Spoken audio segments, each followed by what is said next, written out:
Hello and welcome to the Pond End Podcast, where no one listens and we don't care. I'm your host, PJ. Myself and my co-host, John, will bring you all things Fisher FC. In the coming weeks, we'll be bringing you interviews with Fisher fans from the Dockers End, players, and management.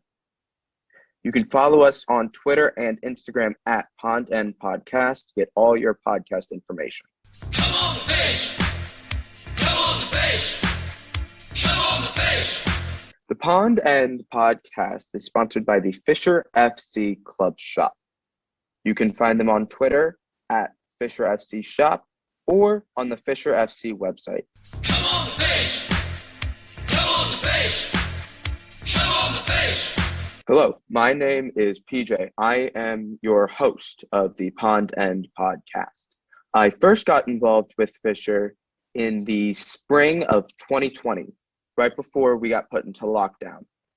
I've always loved non-league football ever since I was 11 or 12 through watching Copa 90 videos or Smith videos. A lot of YouTube is what got me to really fall in love with non-league.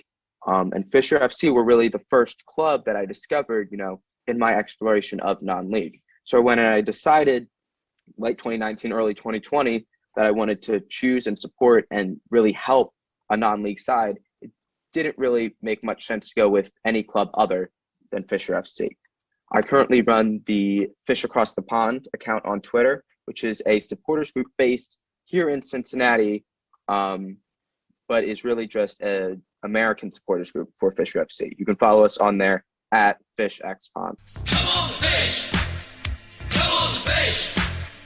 Come on, the fish! Hello, my name is John. I'm your co-host on the podcast. I've been a regular at Fisher since I returned to St Paul's in 2016 with my son. Shortly after, we created the Fisher Film Crew. We've been bringing you goals on match days ever since.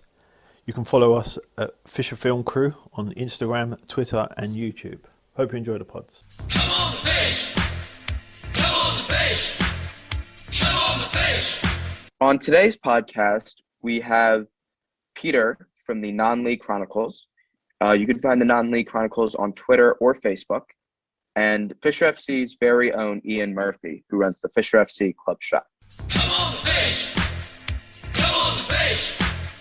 Come on, the fish! Welcome to the Pond End Podcast. We'd like to welcome our first ever guests from the Non-League Chronicles, Peter Parry, and Fisher's own Ian Murphy. Would you both like to tell the listeners about yourselves? Peter, would you like to begin? I've been going down Fisher since the old Fisher Athletic days. I'm a Millwall supporter as well, and I was that young at the time.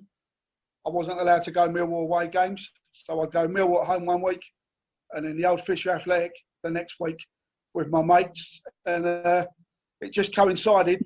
We obviously didn't realise it at the time. We was like 10, 11, 12, 13, that sort of age, but at that time Fisher Athletic had their best ever side, but obviously a hell of a lot of water's gone under the bridge in the meantime. The club's folded, re-emerged, and since the re-emergence of the club, I've been a regular down at Fisher again, season ticket holder, go home and away, get around the grounds, and just really generally enjoying the people who go down Fisher. It's good. It's good fun. I enjoy myself on Saturdays. Peter, what is it that you think separates Fisher from other non-league clubs? I mean, you go to quite a few clubs with your non-league chronicles. What is it that you think separates Fisher from those clubs? Honestly, I just think it's always about the people, because you go, as you say, I go to various different grounds. I do like to get around, and basically you always get a warm welcome down Fisher. There's good people, everyone's doing it for free, and they're trying to make the best of it. And obviously we're trying to push the club forward slowly but surely, and it's enjoyable. It's always enjoyable. Yep. Try not to take it too seriously, but you know what it's like. We always get dragged in, don't we? And then, we're there. We've had some great days out. I would probably have to say in recent seasons, the best day out was the last minute winner at Sheppey. That was an amazing away day. That was superb. Yeah, I think we can all remember Ian's celebration of that day. Yeah, it was fantastic. Great day out. Yeah, 100%. And Ian?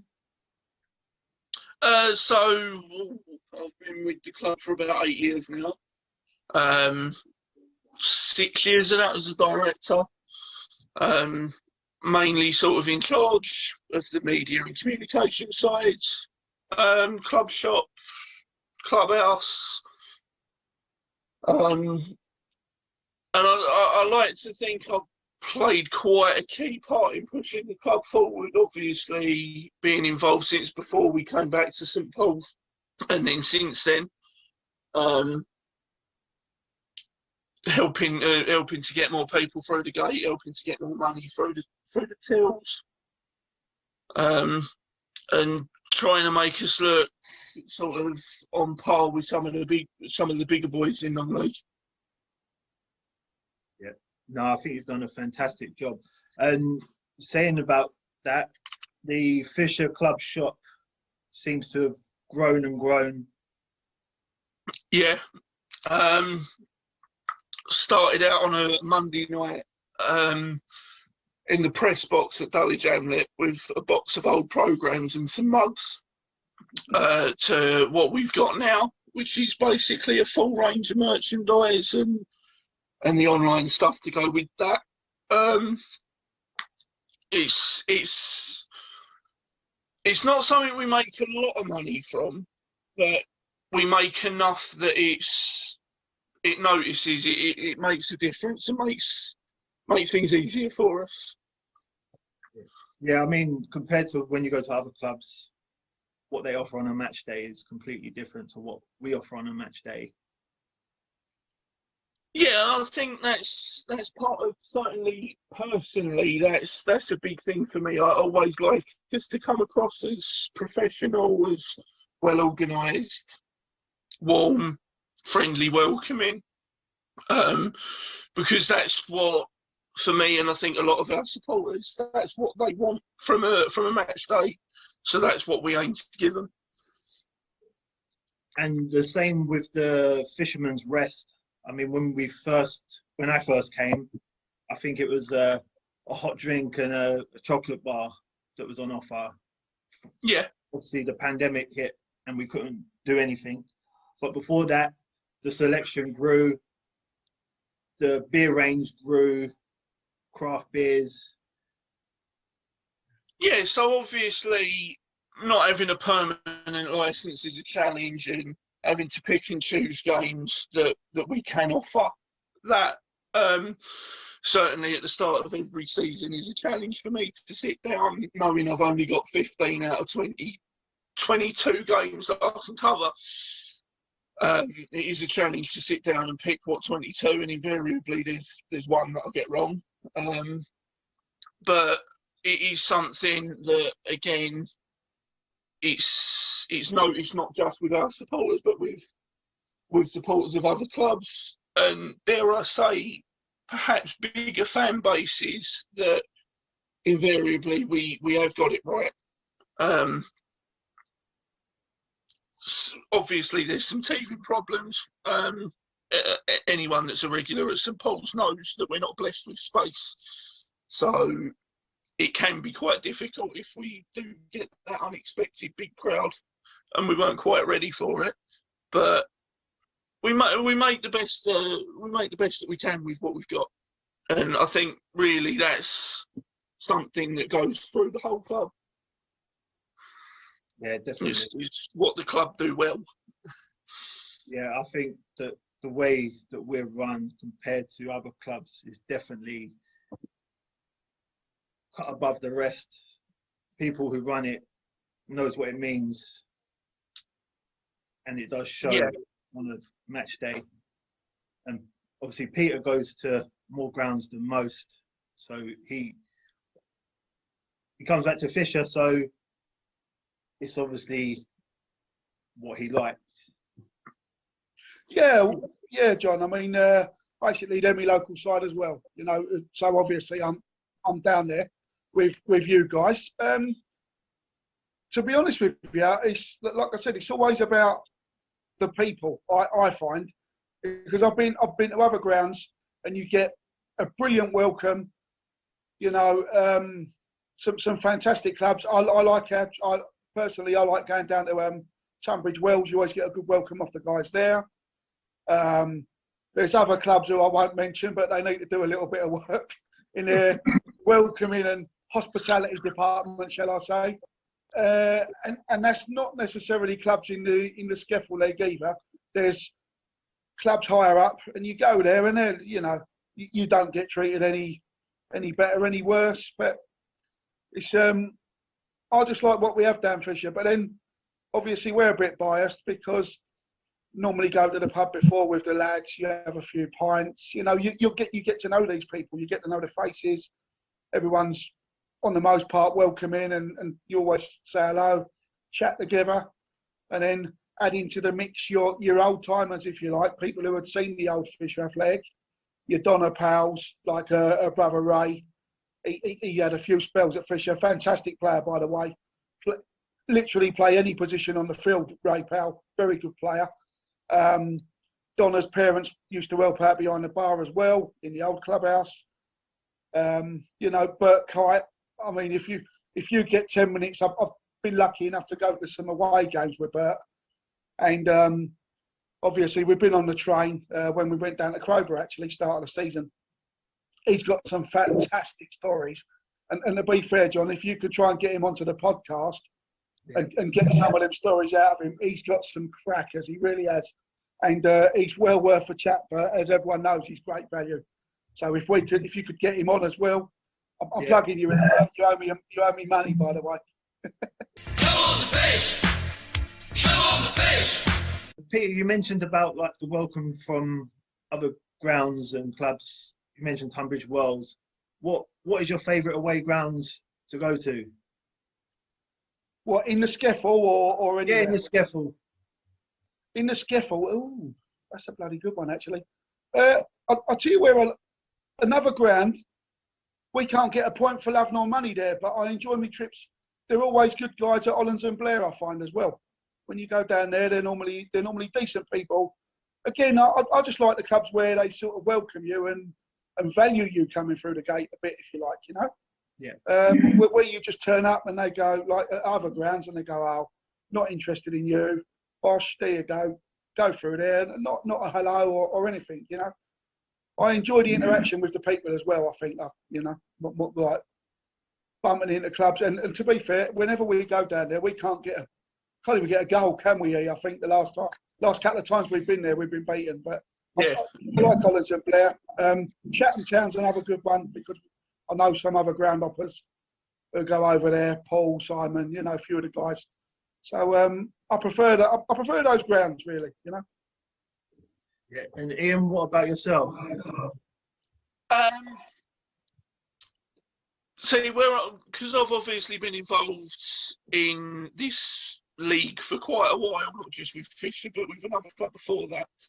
There's a lot of people I've known for a long time, so I've got to be careful with this one.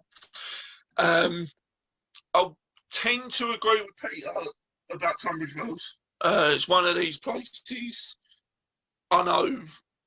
I walk in there, their supporters. As soon as I walk in, I've got a drink in my hand because one of them knows what time I'm going to get there, and I'll chat to them all day. They really are brilliant, and when they come to us, it's the same. Sheppey, I think, are worthy of a mention. Yeah. Again, very similar club to Tunbridge Wells from supporter-wise. Welcoming to anyone that puts the effort in to go there. I think they appreciate away support because it's quite a difficult place for away fans to get to, and we're one of few clubs in this league that will take a lot of support down there. So yeah, I'd say for the full day out experience, because we always have a coach when we go there, I'd say Sheppey. Tunbridge Wells a close second. Yeah, no, I like Sheppey. The bar, the downstairs bar, upstairs bar. And like Peter said, the last minute winner trip was a good trip. Yep. Very good. Yeah, if you just if Sheppey fans are going to watch this, make sure you're taking care of my little boy Richie Hamill. PJ, did you have a question? All right, yeah, I got a question for both you, actually. I'll start with Ian. So, Ian, my question for you, it's sort of got two parts. So, the first one is obviously on the club shop, we've got all sorts of different like patterns and styles. So just sort of like what's like the history behind it? How do they come about? What do they get inspired by? And then also, because obviously you run the club shop, is there anything on there that you're really proud that we have, or is there anything on there that you wish that we had? Okay, so most of the designs are, I'll be honest, they're Paul's handiwork. Obviously, we've seen what he does with the banners on match day. He's responsible for the website, and a lot of the designs on there are his. Chris chipped in with a few as well, and then I'll put a couple on there. We've always had we had an online shop before when I first got involved as well. So these current ones are a replacement of that. And there was always been this quite retro element to what we do, design wise, and that was the initial set of people brought that in, but I think it had always been there. So we've just really carried that on with this current selection, maybe with a little bit more of a modern twist on it. With regard to stuff that I wish was on there, there's a few things that I'd like to try to see if we could sell to our supporters, but they're perhaps a little bit higher than our level needs them to be from a club shop. So I spend quite a lot of my time looking at club shops of far bigger clubs and thinking, I wonder if we could get away with doing that. Just something to make our visual presence sort of every day a little bit better for me is the next aim. So just simple things like car stickers. Maybe it might be time to look at new scarves, or and then perhaps something that we can focus a little bit more on match day, because I think the website now looks after itself and it's doing very well. So I think match day we could look at a few things now, just so they're a little bit more complementary of each other. Yeah, I mean, I agree. I'd love to see some of those stuff that you talked about on there, especially being over here, there's not much I can do every day to sort of get myself involved with the club. So anything, honestly, would be welcome. Peter, obviously, you run the non-league chronicles. I think you do a great job with it. Do you just want to give us a little history about like how and why you got it started? Yeah, PJ. What it was, obviously, like I said, I'm essentially a Millwall supporter. I've had a season ticket for many, many years, home and away. And I just got incredibly frustrated just with watching the team, really. And basically the state of top-level football at the moment, I'm just sort of sick and tired of it, if I'm honest. Not the Millwall side of things, but the whole top-level football.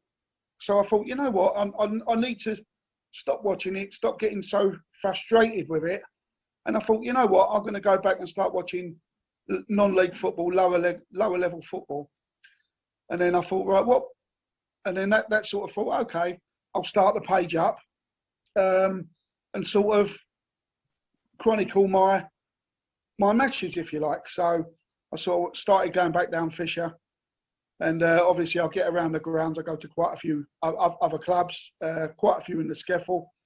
And I was sort of just putting together a little brief match report after each game. Fisher liked what I was doing, and then obviously it started getting published in the matchday programs.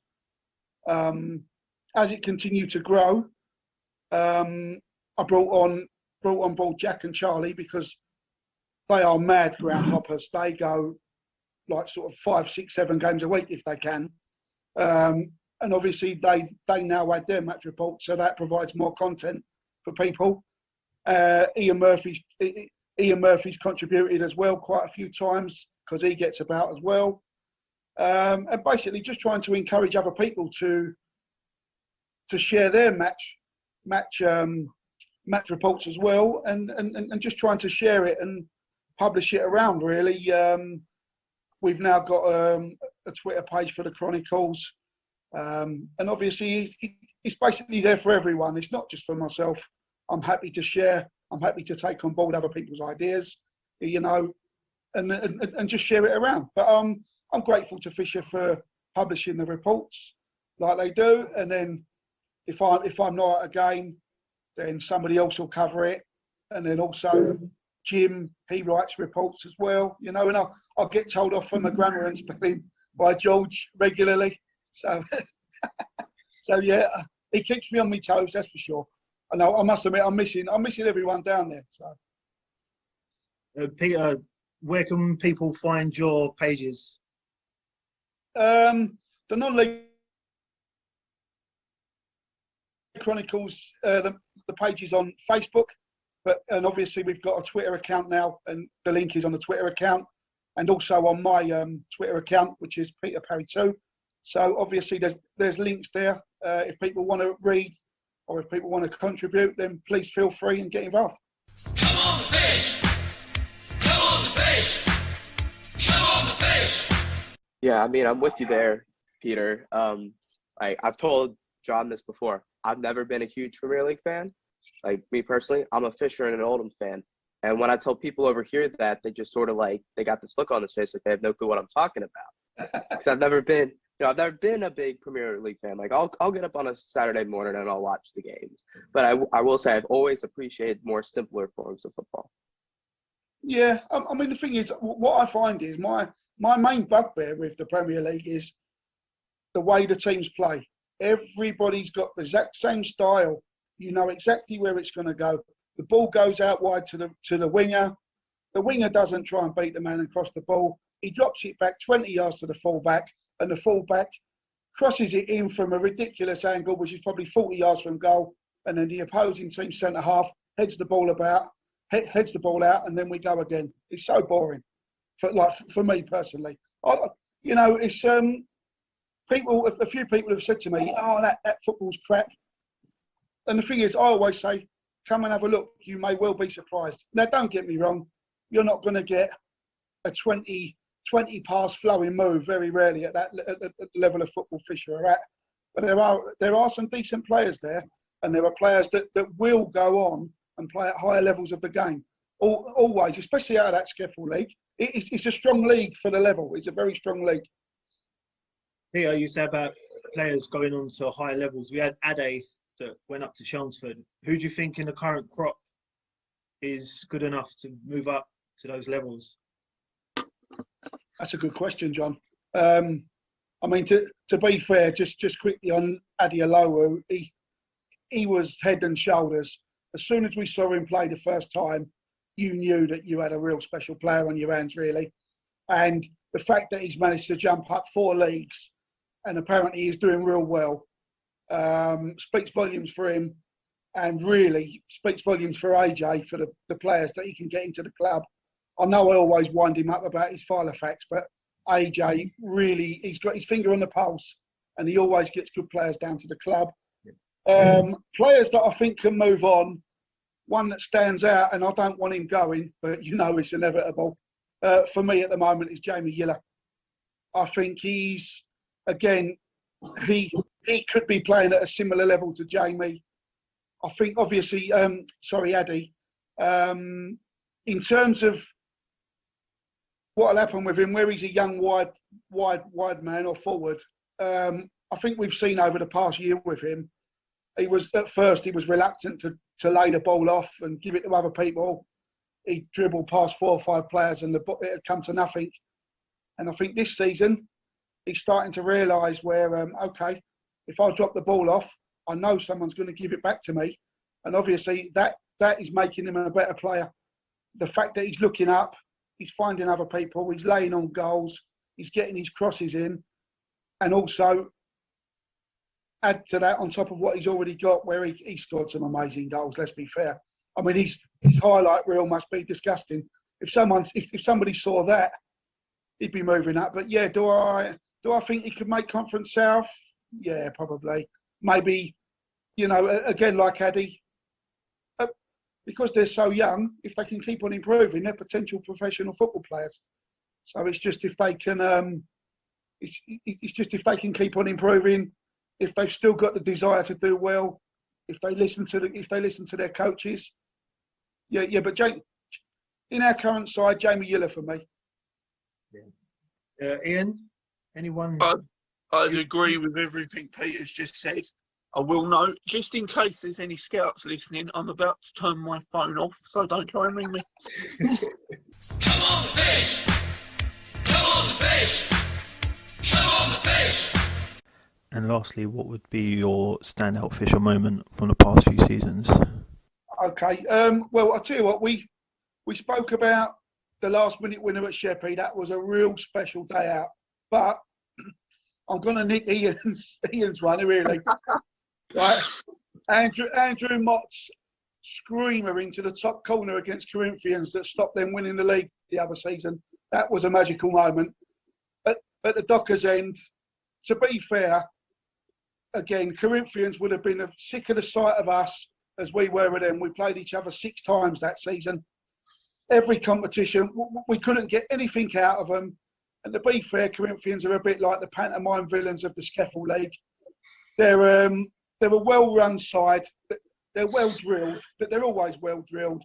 They always give everybody a game. They play until the 95th minute, and they make it hard work. So when Motti smashed that goal into the top corner, it was a very, very sweet moment in modern Fisher history, I would say. Agree. Ian? As you've so graciously stolen that one from me, Peter, I'll go for Damo's goal about 10 minutes later. That sealed the points. Yeah. I think there was still a nervousness that we could let them back in, especially after the League Cup semi-final. And I think Damo's goal that settled it and got us that one winning 6 against them for the season. That was, and to be fair, I saw the first goal from the side, so I wasn't in the Dockers end and I wasn't part of the celebration that went with it. Damo's goal, I was in there, and that was a nice way to end the home element of the season. It was a good way to round things off. Yeah. What was yours, John? That was a very good, but to be honest, Tunbridge, Tooting and Mitcham in the cup, I enjoyed that day. Yeah, that was a cracking day. We came from behind twice. They dug in and got the result. I would go Tooting in the cup as one of mine. It was a good day all round. Yeah. Yeah, cup football. I mean, that was, again, anybody who was there would tell you that was just a cracking day for the club. Everybody enjoyed themselves, I think, that day. And I mean, the amount of supporters we took, and the same with the last game we played in it against Cray, the amount of supporters we took, even though we lost that game, to see from the other end behind the goal, the fans opposite with the flags up, was a pretty good sight. And I think, I mean, Ian would know, and yourself, the away following was grown and grown. Oh yeah, massively. There was games when I first got involved where there was sort of maybe 6 or 7 of us, and now to get sort of a steady 30 to 40 at every away game, and then obviously the highlight games, the Tooting and Cray, 90, 93 and 108, just fantastic.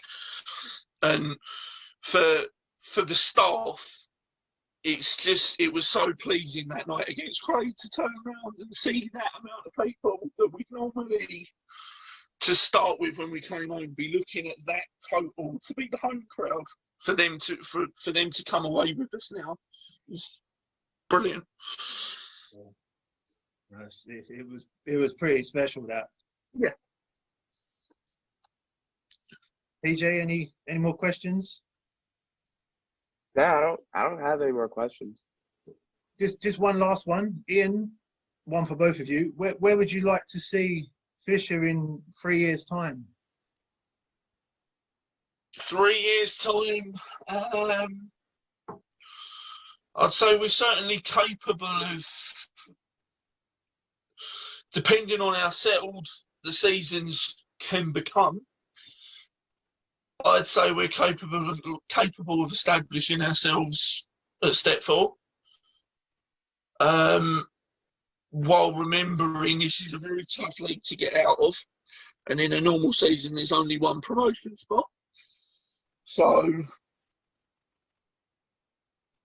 best case scenario, establishing ourselves at step 4, but realistically, probably breaking in and staying in the top 5 in this division for me would be an achievement. And depending on who goes up and when, fighting for the promotion spot again. Peter, how about yourself? To get a completed season in would be good. That'd be fantastic, first and foremost.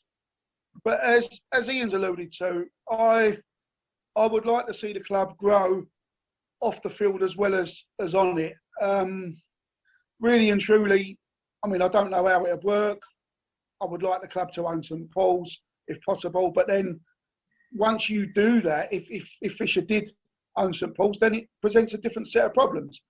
So, like, if the lights blow, you have to pay for them rather than the MCT. And you know, you've got to be careful with what you want. But I would like Fisher to have that as their home ground and they owned it, for argument's sake, because then you've got a bit more security wrapped around the club, which is what I would like to see.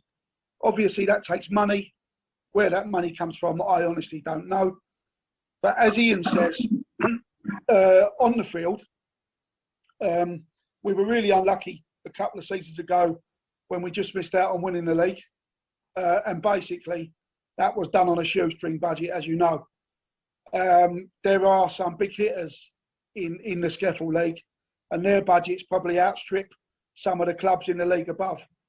And you know, we know that through obviously the conversations you have. But realistically, I agree with Ian. I think it's something to aim for, consolidating ourselves first at the top end of the league. And then you do have to have a bit of luck, and you do have to have a good season to get out of the Scaffold, because usually you only have one side going up. But if Fisher do go up, having seen a lot of clubs in the league above, I do believe that Fisher could compete in the league above. But it's getting out of the Scaffold, which is the real difficult one. Because, I mean, you look at, again, your usuals, your Beckenhams, your Corinthians, your Sheppies, you know, Hollands and Blair probably. I know they spent big. Look at what they signed in the pre-season. There's a good 5 or 6 clubs. Well, I would say probably half of the league spend more. Well, we know we don't pay players, but half of the league have probably got quite a big budget, especially compared to what we're pulling in and doing. But looking at what AJ does, I do believe that we can still compete, even though we haven't got the money that the other sides have got. Definitely. And again, I would like the club to aim higher, push higher. It is difficult, I understand. But from a fan's point of view, obviously, we always want more. And sometimes, you know, you have got to kind of temper your expectations. But then when you turn up on a Saturday, what are your expectations? You ain't going to go, oh, I'd rather we got beat to these. You go, no, we can give these a game. You've always got to believe. Always. Yeah. Yes, indeed. Well, thank you both for taking the time to join us on the first podcast. It's really appreciated. Thanks, John and PJ. I appreciate it. Thank you. Thanks for having us on. Come on the fish! Come on the fish! Thank you for listening to the Pond End podcast. On the next episode, we will have Fisher FC's very own manager, AJ. And in future episodes, we will have on the all-time leading scorer for Fisher FC, as well as the man behind the flags. Stay tuned. Come on the fish!